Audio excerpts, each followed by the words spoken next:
السلام علیکم ورحمۃ اللہ وبرکاتہ۔ لرن قرآن لائیو چینل کی جانب سے ہم آپ کو خوش آمدید کرتے ہیں۔ آج کی اس تجوید کلاس میں انشاءاللہ سورۃ النساء کی آیت نمبر 130 سیکھیں گے تجوید کے ساتھ۔ شروع کرتے ہیں۔ اعوذ باللہ من الشیطان الرجیم، بسم اللہ الرحمن الرحیم۔ وَإِن يَتَفَرَّقَا يُغْنِ اللَّهُ كُلًّا مِّن سَعَتِهِ۔ نون ساکن کے بعد یرملون کا یا ادغام مع الغنہ ہوگا، رو پر پڑا جائے گا زبر کی وجہ سے، قاف اور الف دونوں پر پڑے جائیں گے۔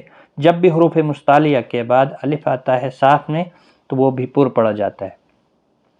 یغنی اللہ، غین مستعلیہ ہے، پر پڑا جائے گا۔ اللہ کا لام اس زیر کی وجہ سے باریک ہوگا، اس کے اوپر کھڑی زبر بھی ہے، ایک الف کی مقدار کے برابر کھینچ کر بھی پڑھیں گے۔ کلم، یہاں پر تنوین کے بعد یرملون کا میم ادغام مع الغنہ ہوگا، غنہ کے ساتھ پڑھا جائے گا۔ اور نون ساکن کے بعد حروف اخفا کا سین آئے، اخفا حقیقی ہوگا، غنہ کے ساتھ پڑھیں گے۔ اور ہا ساکن پڑھا جائے گا وقف کی صورت میں، وقف مطلق یہاں پر ہے، ملانے کی صورت میں ایک الف کی مقدار کے برابر کھینچ کر پڑھا جائے گا۔ وَإِن يَتَفَرَّقَا يُغْنِ اللَّهُ كُلًّا مِّن سَعَتِهِ وَكَانَ اللَّهُ وَاسِعًا حَكِيمًا۔ وَكَانَ اللَّهُ کا الف مدہ ہے، اللہ کا لام اس زبر کی وجہ سے یہاں پر پر پڑا جائے گا، اس کے اوپر کھڑی زبر بھی ہے، ایک الف کی مقدار کے برابر کھینچ کر بھی پڑھیں گے۔ وا الف مدہ ہے، واسعاً، تنوین کے بعد حروف حلقی کہا ہے، اظہار حلقی ہوگا، غنہ نہیں کریں گے، یہاں پر اخفاء حقیقی نہیں ہوگا۔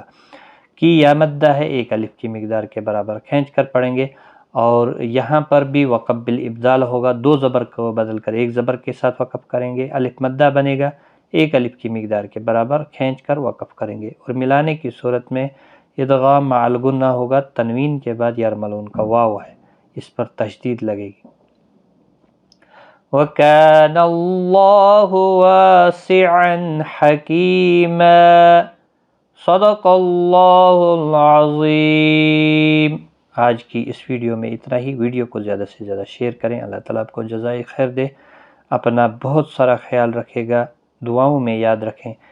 اللہ حافظ۔